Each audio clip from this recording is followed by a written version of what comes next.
Halo, selamat siang. Halo guys, assalamualaikum warahmatullahi wabarakatuh.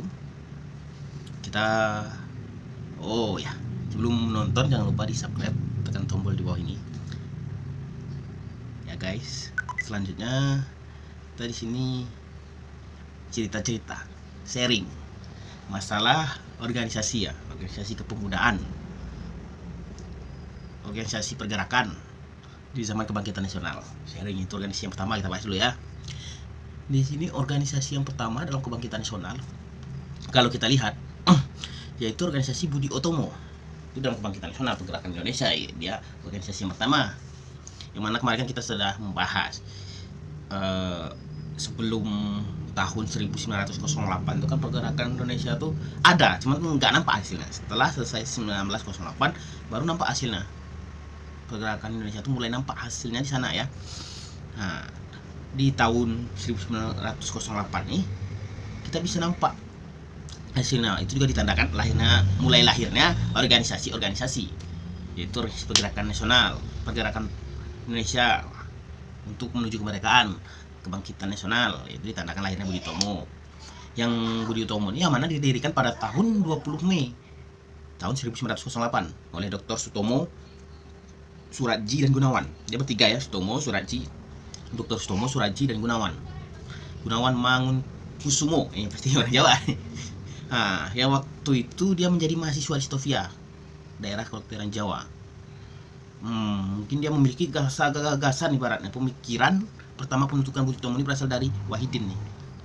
Yang mana pada itu Wahidin Sudiro Husodo, dia seorang dokter dari Surakarta yang menginginkan ada tenaga-tenaga muda yang terdidik. Bukan terdidik aja, intelektual juga di sini. Nah, secara barat. Jadi kita boleh belajar boleh dengan barat, ilmunya kita ambil. Cuma kalau kebudayaan tetap kebudayaan timur ya. Setelah itu namun kita lihat kalau pemuda umumnya, pemuda tersebut biasanya nggak sanggup untuk membiayai pemuda Indonesia di zaman itu, nggak sanggup untuk membiayai dirinya sendiri. Nah, jadi karena itu sebelum itu nggak sanggup pemuda-pemudanya yang ibaratnya setelah menempuh pendidikan, terdidik intelektual secara barat, ibaratnya dia harus sekolah, masuk ke dalam pendidikan atau sekolah-sekolah barat. Jadi diberikanlah beasiswa yang pada zaman itu dinamakan study fund. Study fund ini membiayai mereka pada tahun 1908. Dr. Wahid ini dengan Sutomo masih menjadi pelajar di Stovia nih ya. Dia masih menjadi pelajar di Stovia. Selanjutnya pelajar seperti umumnya, pelajar-pelajar yang lain. Dia belajar, ikuti arahan yang diberi oleh gurunya.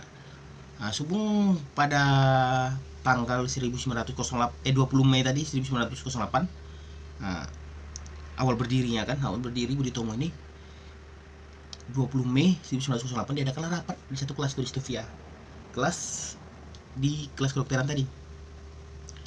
Nah, jadilah diadakan rapat tersebut, berhasil membentukkan sebuah organisasi. Jadi organisasi ini sudah dimusyawarahkan oleh anggota-anggota yang ada di dalam kelas. Jadi dimusyawarahkanlah, dinamakanlah organisasi ini Budi Utomo, yang kita kenal mungkin Budi Utomo nama organisasinya ya. Kalau baca sejarah lah mungkin tahu Budi Utomo tuh, organisasi Budi Utomo ya.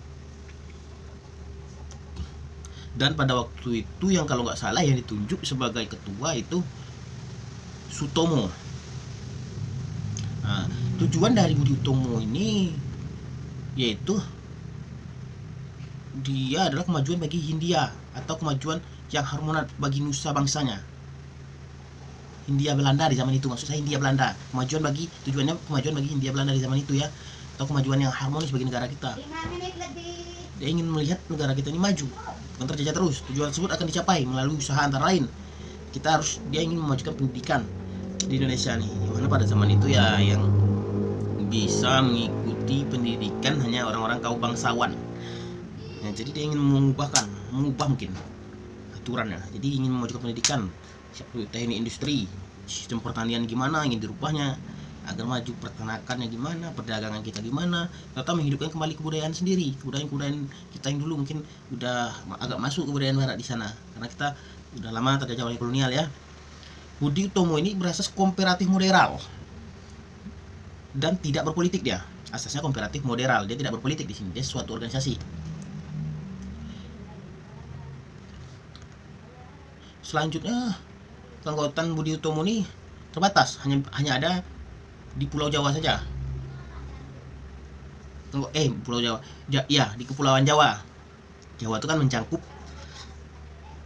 bukan Pulau Jawa sih, daerah Jawa. Dia mencakup Jawa.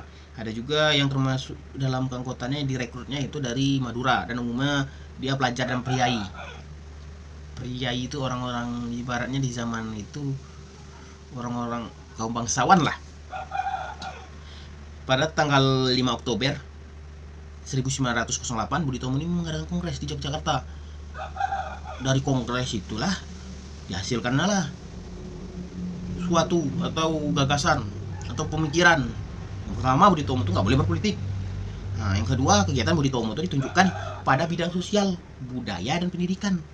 Yang ketiga, ruang geraknya Budi Utomo terbatas pada Jawa dan Madura. Yang ketiga, Tirto Kusumo, Bupati Karanganyar, dipilih sebagai ketua Budi Utomo Pusat. Pada awalnya, sebenarnya tujuan Budi Utomo adalah menjamin kemajuan kehidupan. Sebagai bangsa yang terhormat, kemajuan ini dapat dicapai dengan mengusahakannya. Yang dimana tujuannya tadi udah saya jelaskan juga kan, harus memperbaiki pendidikannya, pengajarannya, kebudayaannya, pertaniannya, peternakannya, dan perdagangannya. Namun udah dijalani organisasi Budi Utomo ini, setelah dijalani lama-lama berkembangnya waktu, tujuannya dan kegiatan Budi Utomo ini mengalami perkembangan, mengalami perkembangan dia. Pada tahun 1914, Budi Utomo ini mengusulkan dibentuknya Komite Pertahanan Hindia Belanda, Komit India Weber namanya itu. Komit India Weber di zaman itu. Karena dulu kita Hindia Belanda ya. Budi Utomo menganggap perlu milisi Bumi Putra untuk mempertahankan Indonesia. Jadi ada orang-orang Bumi Putra itu orang-orang dari Indonesia, Bumi Putra yang jadi. Kalau dari kasta seperti itu saya sudah jelaskan, itu yang pertama di atas ya kaum dari Eropa, itu mencakup Belanda, Amerika, dan lainnya.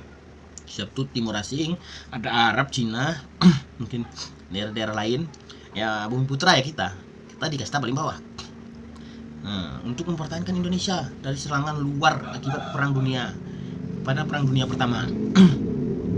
Jadi dia ingin mempertahankan Indonesia harus ada, karena waktu itu terjadi agar itu ibaratnya jauh dari serangan Perang Dunia Pertama pada 1914 sampai 1918.